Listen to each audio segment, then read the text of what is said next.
जोरावर आली, पण 1999 मध्ये कामारी या गावानं इतिहास घडीला.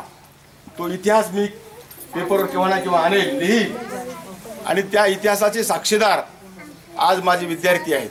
ते सकाळ पेपरचे उपसंपादक आहेत. वय फक्त 27 वर्ष आहे. त्या गावात मी एवढंच सांगू, म्हणजे आजच्या प्रसंगी एवढंच सांगू शकतो की आम्ही 51 ट्रक म्हणजे बेसराम, म्हणजे इंग्रजाच्या काळात जो रस्ता बंद पडला होता, जिथं वाघ हत्ती सुद्धा जाऊ शकत नाही अशी ते रस्त्याची अवस्था होती, तो आम्ही सगळ्या गावकऱ्यांनी मिळून साफ केला. त्या गावाचं माझ्यावर इतकं प्रेम आहे. ते गाव सोडून 17 वर्ष झालं.